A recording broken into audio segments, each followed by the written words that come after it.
The woman realized in horror. The hot air balloon was rising rapidly. It had already reached 10,000 meters high. Her friend had clearly secured the balloon. How could it fly so high? Then Jack admitted he had only tied down the wheels, but didn't secure the balloon itself. Just then, Lisa saw something even more terrifying. The balloon was drifting toward a wind farm. The massive blades could shred them to pieces. Panic set in among everyone. In this desperate moment, the man quickly turned the burner to maximum, trying to gain altitude and avoid the blades. They all curled up in the basket, holding tightly to anything fixed. The balloon drifted closer to the turbines. The man leaned out to look. The basket suddenly jerked. He was thrown out instantly. When they realized what happened, they saw Jack's leg was impaled. Lisa quickly used clothes to bandage it. By now the balloon had risen above the clouds. They turned off the burner to stop climbing higher. The balloon began descending. Just then, they spotted their companion, who was thrown out, dangling in the air, desperately holding a rope. People in the basket tried to pull him up, but when they reached out, they only retrieved a broken rope end. The balloon eventually drifted over the ocean. They spotted a cruise ship and started calling for help. The people on the ship didn't notice anything. They just waved back. The injured Jack also stood to call for help, but lost his balance and fell into the sea. They hurriedly threw a rope to rescue him, but it wasn't long enough. They could only watch him sink. Both fell into deep thought, but to survive, they had to find an escape plan. They took down the banner outside the basket, wrote a distress signal on it, hoping the people on the yacht would see it, but they didn't seem to notice. Gradually, the yacht sailed farther away. They could only wait hopelessly for fate. The balloon drifted aimlessly over the ocean. Her friend said she didn't want to die. Lisa felt helpless too. She had a younger sister relying on her. Just then, she checked her phone for a signal, but held it up with no response. Then her friend had a sudden idea, using a wire inserted into the phone's antenna. With this adjustment, the phone actually connected to the network. They quickly sent their location to family, but the phone's battery was critically low. This was their final hope. Did their message get through in time? The man climbed the ladder with a chainsaw, but lost his balance. In that critical moment, he had a clever idea. He strapped the running chainsaw to his waist. Unfortunately, the chainsaw cut the ladder in half. He finally managed to get onto the roof. The chainsaw nearly sliced his friend's head off. The angry friend grabbed the chainsaw and immediately swung it toward the man's head. But the friend was still furious. He picked up a nearby hammer and swung the hammer at him. Just then a nun arrived, telling the three to fix the roof quickly. Not only did they not listen, the hammer went flying toward the nun. The nun downstairs was completely enraged. She said she would go up and teach them a lesson, but discovered the ladder was broken. Right at that moment, one of them accidentally removed the safety latch from the large bell. The bell instantly fell toward the nun's head. Hearing the noise, they quickly looked down. They saw the nun lying motionless on the ground. They hurried downstairs to help, but the ladder completely collapsed. Two companions fell down the stairs. The nun who just woke up got knocked out again. When the two looked behind them, they found a man stuck on the stairs. To prevent the nun from getting hurt again, they quickly pulled her to a safer spot, but made her hit a fire hydrant.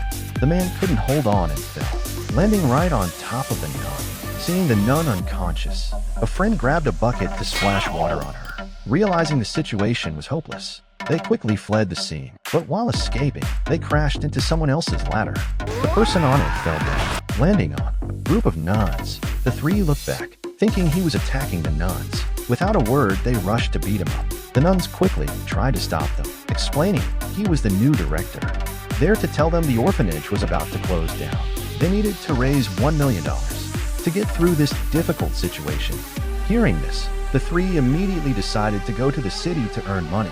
They rode their oversized homemade bicycle, hooked onto a passing truck, trying to hitch a ride, but the rope got tangled in a rear wheel. And so, under the nuns' looks of secondhand embarrassment, the three began their hilarious life in the city. The man rushed into the office, shouting that he was going to kill his boss, but the boss lay motionless on the desk. He didn't see the object on the boss's neck until he got closer. Jack was terrified and panicked. He pulled out the knife with trembling hands. Before he could fully process the situation, he was already covered in blood. This made Jack look completely guilty. He quickly ran out with a knife trying to explain. His co-workers immediately labeled him the murderer. The police soon arrived at the scene. To escape the police, he used a handkerchief to fake a nosebleed and slipped out of the building. At the same time, the real killer escaped using a rope and happened to run into Jack outside the building. Jack went to a bridge, planning to get rid of the murder weapon, but accidentally dropped it directly onto a police patrol boat below. Jack was so scared he immediately dropped to the ground. He actually didn't need to run at all, because the boss's office had security cameras. The police had already identified the real killer, but Jack didn't know that. He hid every time he saw the police. He only dared to come out after midnight when police presence reduced. He immediately left a message for his parents saying he had to flee. He thought about withdrawing money from the bank, but worried it would reveal his whereabouts, so he discarded all his bank cards, keeping only $30. After cleaning the blood off himself, he went to the bus station, using his remaining money to buy a ticket. The ticket clerk said it wasn't enough. Jack could only take off his watch and traded it for a bus ticket to Mexico. Meanwhile, the killer stole a car and also headed for Mexico. During the journey, the two crossed paths again. The killer saw Jack looking in his direction and grew very nervous, but he didn't realize Jack couldn't actually see him at all.